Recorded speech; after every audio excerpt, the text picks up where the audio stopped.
Hello students, नमस्कार सभी को। कैसे हैं आप सभी? आई होप सभी बढ़िया होंगे। तो स्टूडेंट्स, आपने डेली लाइफ में सेल्स का, बैटरीज का यूज़ आपने सुना होगा, ज़रूर सुना होगा कि हम बहुत सारे इलेक्ट्रॉनिक डिवाइसेस के अंदर अलग अलग सेल्स का यूज़ करते हैं, बैटरीज का यूज़ करते हैं। फॉर एग्जांपल व्हीकल के अंदर, कार में और बाइक में, स्कूटी के अंदर और तो घर के अंदर जो इन्वर्टर है उसकी बैटरी है, उसके बारे में। तो जो सेल्स और बैटरीज के बारे में क्या केमिस्ट्री रहती है, और वही आज अपना टॉपिक रहेगा, that is electrochemistry.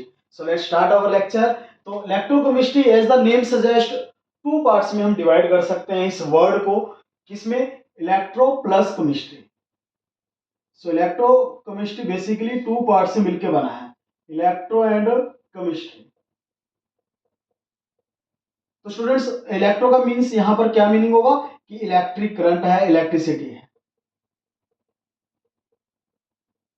Electric current. And chemistry means chemical reactions,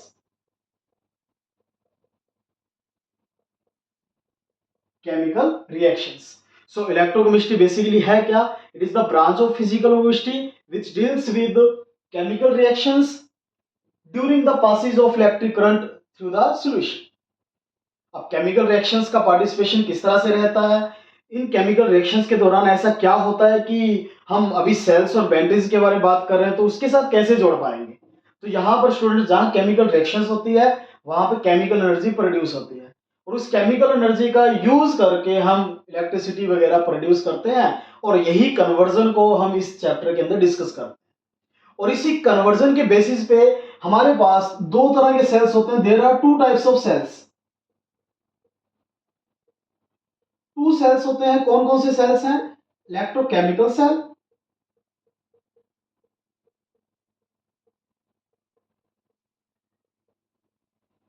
and electrolytic cell.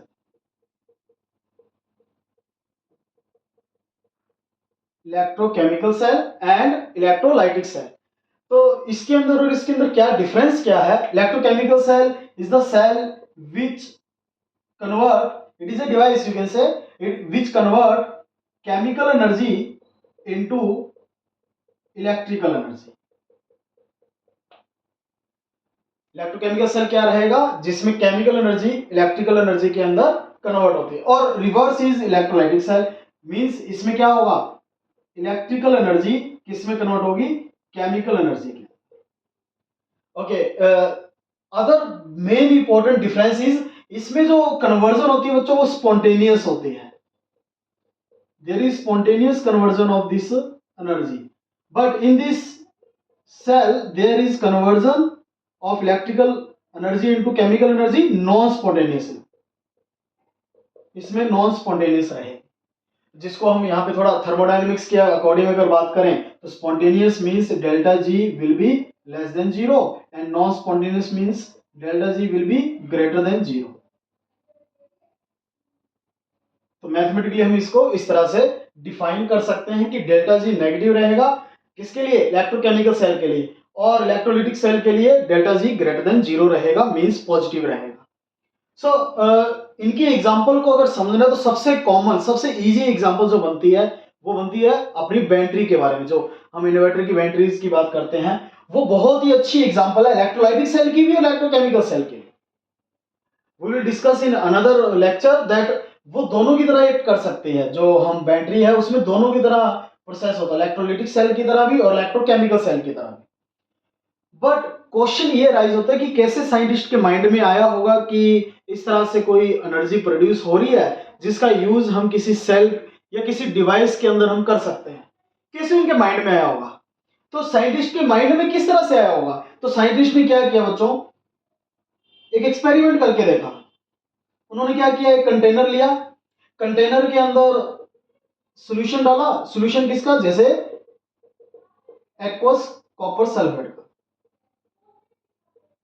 Aqueous copper sulphate का सॉल्यूशन लिया और उसके अंदर जिंक रोड डिप करके देखी। This is zinc road.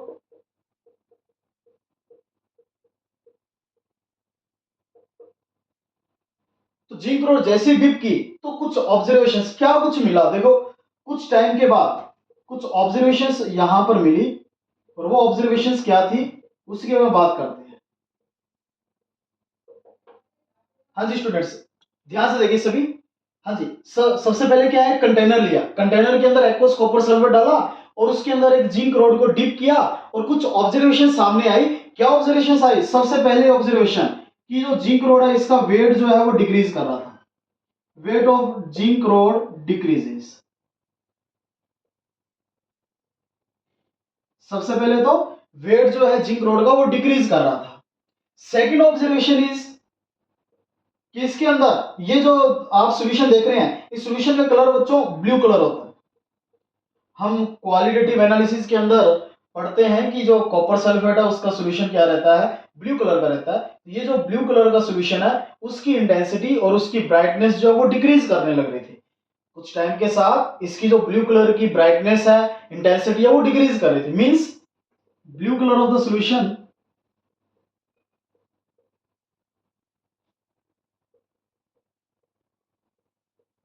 Becomes fade, fade होने लग गया था कलर। थर्ड ऑब्जर्वेशन क्या थी कि इसके अंदर जो प्रेसिपिटेट बन रहे थे, नीचे बॉटम पे देखा तो रेडिश ब्राउन कलर के पीपीटी हमें ऑब्जर्व हो रहे थे यहां पर।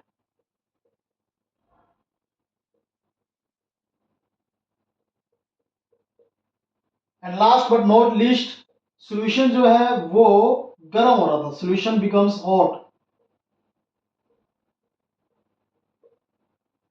तो ये कुछ ऑब्जर्वेशंस हमें मिली, जब साइंटिस्ट को मिली, जब उन्होंने क्या किया, एक्वस कॉपर सल्फेट के अंदर जिंक रोड को डिप करके देखा। और ये मतलब देखने में कैसे ऑब्जर्व किया होगा कि इसमें क्या कुछ चेंजेस आ गए होंगे, हम उसको डायग्रामेटिकली भी दिखा सकते हैं। हाँ जी बच्चों, यहाँ पर जिंक रोड को थोड़ा सा हम, क्योंकि वेट इसका डिक्रीज कर रहा था, तो थोड़ा सा इसको इस तरह से हम बना सकते हैं सो दैट कि लगे कि यस यहाँ पर इसका वेट जो है वो डिक्रीज हुआ है। तो जिंक रोड जो है कहीं ना कहीं सॉल्यूशन के अंदर डिसॉल्व हो रही थी धीरे धीरे। तो जिंक रोड को हम यहाँ पर पूरा ना दिखा के थोड़ा सा इसको यहां से बल्जिंग जैसा कुछ दिखा देते हैं सो दैट लगे कि इसमें से वेट डिक्रीज हो रहा है। और यहां पर पीपीटी दिखा देते हैं, ये रेडिश ब्राउन पीपीटी थे। अच्छा, ये बिकम्स हॉट वाला कैसे पता चला होगा? क्योंकि यहां पर हमने थर्मामीटर लगा दिया, थर्मामीटर लगा के हमें पता चला कि सॉल्यूशन जो है उसका टेम्परेचर इंक्रीज कर। तो इसके पीछे की केमिस्ट्री क्या सजेस्ट की गई, ध्यान से देखेंगे। सबसे पहले weight of zinc road decreases, इससे क्या सजेशन आया कि जिंक जो है वो कहीं ना कहीं सॉल्यूशन के अंदर डिसॉल्व हो रहा है। जिंक रोड जो है कहीं ना कहीं, यानी जिंक रोड में क्या होंगे, जिंक के एटम्स होंगे और जिंक के एटम्स सॉल्यूशन के अंदर आएंगे और सॉल्यूशन के अंदर अगर आते हैं तो आयंस की फॉर्म में आएंगे। तो यहां पर एक केमिकल रिएक्शन होती दिखाई दे रही है और उसको हम किस तरह से लिख सकते हैं? जो फर्स्ट पॉइंट है बच्चों, इसको किस तरह से लिखेंगे कि जिंक जो है वो Za2 पॉजिटिव के अंदर कन्वर्ट हो रहा था by loss of electron. Clear है? जिंक रोड का वेट डिक्रीज कर रहा था, इसका मतलब क्या हुआ कि जिंक रोड कहीं ना कहीं सॉल्यूशन के अंदर डिसॉल्व हो रही थी और सॉल्यूशन के अंदर आयंस की फॉर्म में डिसॉल्व होगी। जिंक जो है अपने 2 इलेक्ट्रॉन लूज करके Za2 पॉजिटिव की फॉर्म में सॉल्यूशन के अंदर डिसॉल्व हो रहे थे। फर्स्ट ऑब्जर्वेशन का ये सजेशन मिला, इसके पीछे की रिएक्शन ये लिखी गई। और ब्लू कलर सॉल्यूशन का फेड हो रहा था, ये किसकी वजह से हो रहा था? अभी अभी आपको बताया और आप क्वालिटेटिव एनालिसिस के अंदर भी जानेंगे कि जो ब्लू कलर होता है कॉपर सल्फेट का वो कॉपर 2 पॉजिटिव आयंस के कारण होता है। सॉल्यूशन के अंदर बच्चों कॉपर 2 पॉजिटिव आयंस है, उसके कारण ब्लू कलर होता है सॉल्यूशन का। इसका मतलब क्या हुआ? ब्लू कलर की इंटेंसिटी कम होना या ब्राइटनेस अगर कम होती है, इसका मतलब क्या है बच्चों कि कॉपर 2 पॉजिटिव की कंसंट्रेशन कहीं ना कहीं डिक्रीज कर रही है। इट मींस इसको केमिकल रिएक्शन की फॉर्म में कैसे लिख सकते हैं? केमिकल रिएक्शन की फॉर्म में इस तरह से लिखेंगे कि कॉपर 2 पॉजिटिव आयन वो 2 इलेक्ट्रॉन गेन करके कॉपर सॉलिड में कन्वर्ट हो रहे थे। और ये जो कॉपर सॉलिड है यही अपना यहां पर पीपीटी है, जो पीपीटी की बात कर रहे हैं यही कॉपर सॉलिड की फॉर्म में प्रेसिपिटेट आउट हो जाता है। This is reddish brown PPT. Yes students, reddish brown PPT इस कॉपर सल्फेट से जो कॉपर 2 पॉजिटिव आयंस है वो रिड्यूस होकर बना देता है। तो रेडिश ब्राउन पीपीटी भी उसी की फॉर्म में है। और आप देख पा रहे हैं इन दोनों को अगर हम ऐड करें तो हमारे पास ऑर्डर रिएक्शन ये निकलती है। तो इस पूरे चैप्टर की कहानी यही रहेगी, आप कुछ इसी तरह की रिएक्शंस करेंगे जिसमें एक बार लॉस ऑफ इलेक्ट्रॉन होगा, किसी दूसरी साइड पे गेन ऑफ इलेक्ट्रॉन होगा, और दोनों को हम ओवरऑल रिएक्शन की फॉर्म में राइट करेंगे। तो आपको अच्छे से पता है बच्चों कि लॉस ऑफ इलेक्ट्रॉन को क्या बोलते हैं? ऑक्सीडेशन। हाँ जी, गेन ऑफ इलेक्ट्रॉन को क्या बोलते हैं? रिडक्शन। और ऐसी रिएक्शन जिसमें ऑक्सीडेशन और रिडक्शन दोनों हो उसको हम क्या बोल देंगे? Redox reaction. Are you getting students? Redox reaction. I hope कि आपको क्लियर हो गया होगा कि यहां पर ऑक्सीडेशन एंड रिडक्शन दोनों साइमल्टेनियसली हो रही है। इट मींस यहां पर रिडॉक्स रिएक्शन यहां पर अकर कर रही है। तो इसका मतलब क्या है? इस पूरे चैप्टर के अंदर बच्चों रिडॉक्स रिएक्शन की कहानी के बारे में बात करेंगे। जितनी भी रिएक्शंस करने वाले हैं वो सारी रिडॉक्स रिएक्शन रहेगी। यस, ये डिफरेंस जरूर होगा कि रिडॉक्स रिएक्शन किस तरह से रहेगी, एक साथ होगी या अलग अलग होगी। यस, एक साथ भी हो सकती है और अलग अलग भी हो सकती है। क्या मीनिंग है एक साथ और अलग अलग का? देखिए ध्यान से देखना। यहाँ पे इसने Zn ने 2 इलेक्ट्रॉन लूज किए और कॉपर 2 पॉजिटिव जो सॉल्यूशन के अंदर है वैसे उसने गेन कर लिए। 2 इलेक्ट्रॉन ही लूज कर दिए और इसने गेन कर लिए, और Zn2 पॉजिटिव आयन सॉल्यूशन के अंदर आ गया। ठीक है, यानी कि सामने से लूज कर रहा है और सामने से गेन कर रहा है, साथ के साथ, बीच में कोई गैप नहीं आया। इसको बोलते हैं डायरेक्ट रिडॉक्स रिएक्शन। जो अभी हम कर रहे हैं इसको बोलते हैं हम डायरेक्ट रिडॉक्स रिएक्शन। और इसी को अगर हम अलग अलग बीकर्स में करें तो हम बोल देंगे इनडायरेक्ट रिडॉक्स रिएक्शन, जो कि हम बात करते हैं इलेक्ट्रोकेमिकल सेल के अंदर।